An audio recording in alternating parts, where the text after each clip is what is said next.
Okay, Mihara died. Oh, snap. Okay. It worked. So, how can we see the stacks of ensnaring chains on Indivilia? I feel like it doesn't have stacks. So Mihara went down again. We have 431 million damage.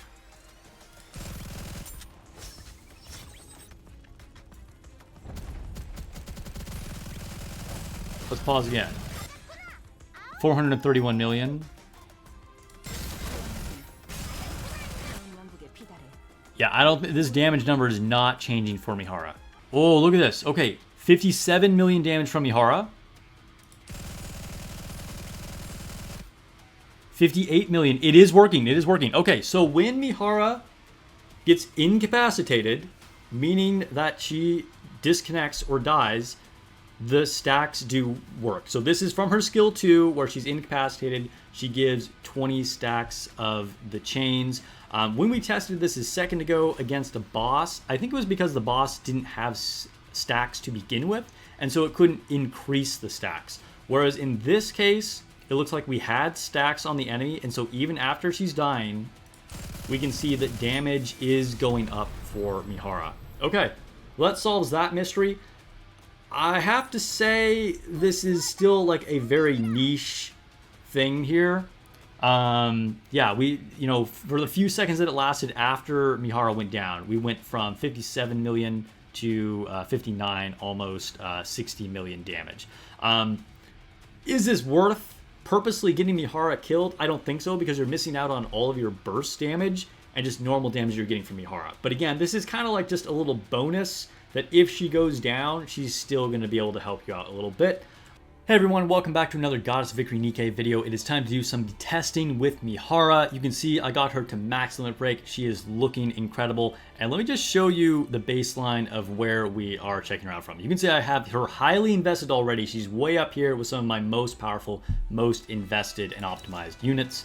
I have her at max limit break. I have her at affection rank 39. I purposely didn't go to 40 just so I could have the fun of talking to her for the next couple weeks, but that's going to be extremely minimal difference in her power. I also have her collectible at phase 10, so we're nearly all the way powered up there.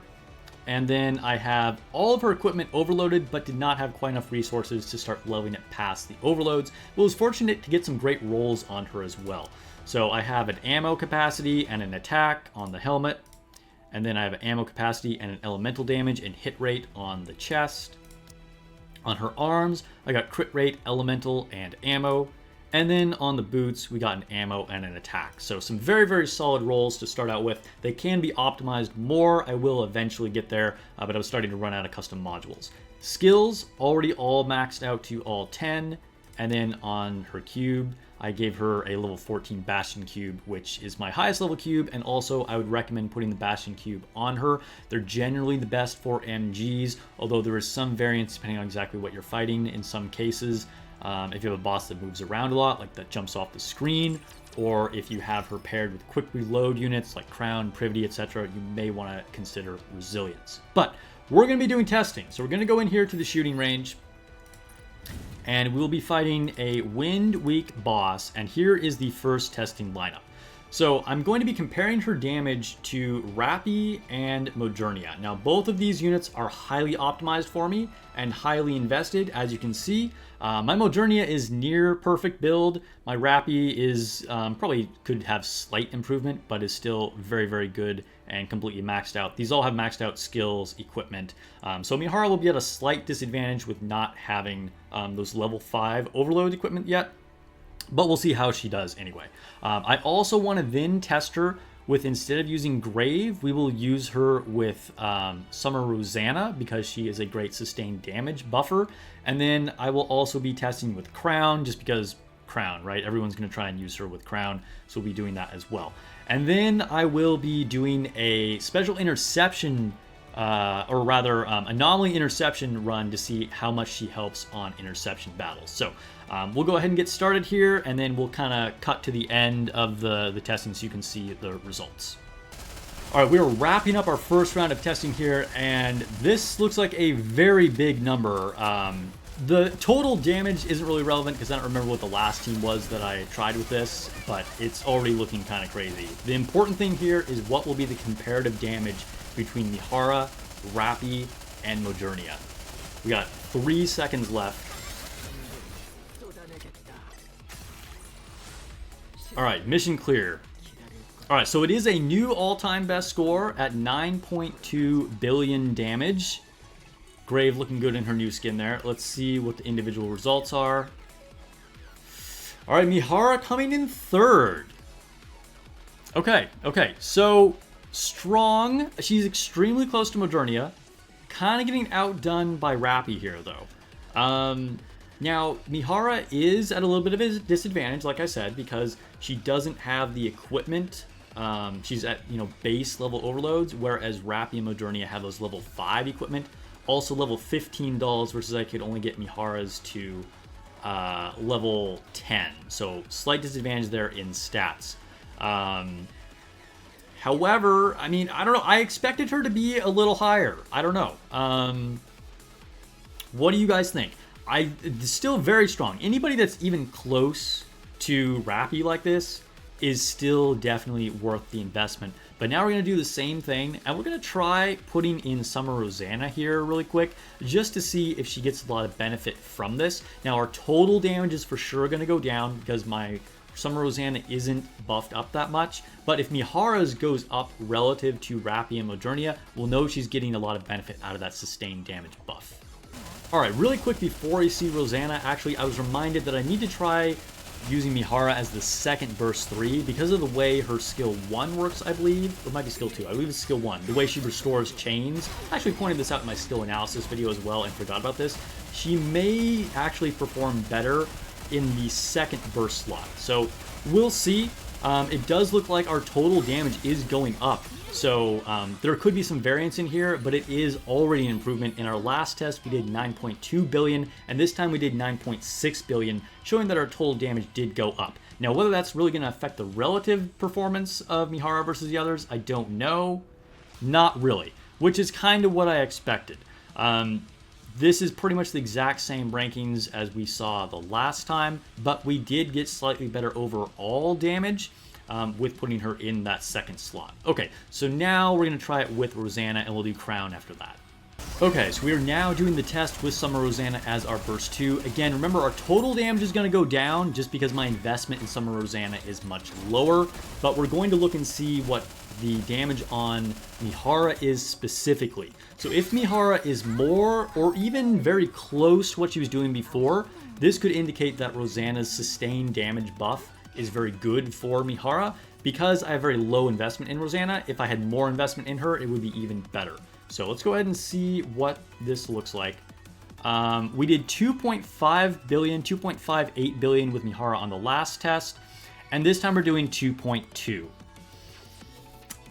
I mean, we're dropping lower. Now again, my Rosanna did get her skills reset, so we could, in theory, get more damage from her. But my Rosanna is still at level 4 skills. This does indicate that Rosanna is a relatively good pairing or buffer for Mihara. So if you don't have certain units, but you happen to have some Rosanna, and you're going into like a solo raid situation where you're making 5 teams, Summer Rosanna might be worth using. I think she is a decent option here. The fact that she was this close to getting the previous damage that we got with Grave.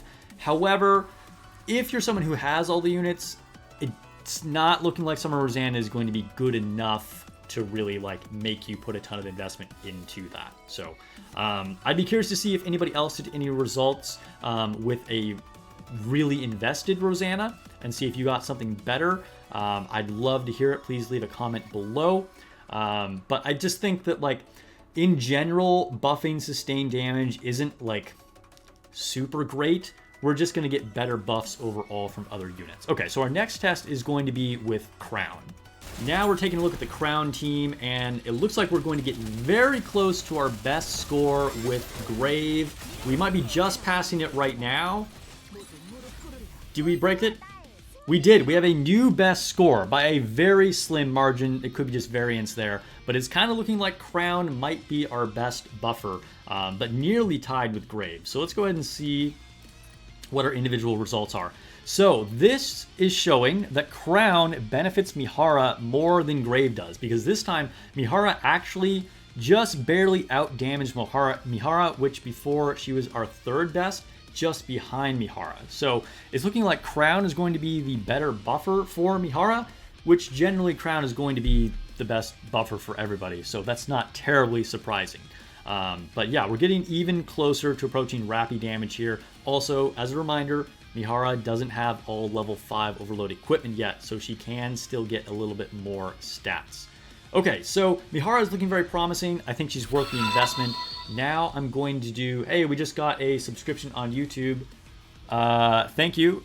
You made it into the YouTube video while we were streaming here live. Okay, so we're going to go ahead and also test her against Asuka. That was just requested here by chat. And then I will do a interception run. Okay, so we're coming to the end of our Asuka test here. Now, will Asuka or Mihara be stronger? I think it's probably going to be Mihara. Our total damage, of course, went down because Rappy is no longer here, and Rappy is completely cracked. As good as Asuka is, she's not going to be able to compare. But let's go ahead and take a look at the individual damage stats. So, Mihara, looking really strong here. Actually, almost identical to Modernia. Now, we actually saw her slightly exceed Modernia in the previous test when we had her with Rappy and with Crown. Hey, thank you for the sub, Tomo. I appreciate it, getting in there on the YouTube video. So Mihara, we know, can actually be even slightly better than Modernia when, you know, the situation is exactly right for her. Now, as someone in chat pointed out here, Asuka is buffing the other fire units, but this is a pretty big gap here. Asuka is always going to be paired with other fire units, right? So that's just kind of the nature of her. Same with like Rey as well, you know, buffing fire units. You're just going to be using them with fire units, so it is what it is. I will say that the fact that, you know, Mihara hasn't, you know, just exceeded Modernia means that, you know, she's not getting any insane benefit from Asuka compared to others, which, I mean, we would expect because they're all fire units. They're all going to get kind of similar rates here. So that said, I think that Mihara is looking like a top 3 fire attacker, potentially top 2, probably just behind Rappy. But now we're going to go into an interception battle and see what we can do there. Oh, we can get to tier 7. This will be my best score yet. I've never gotten to tier 7 with her. Rappy went down. We hit tier 7.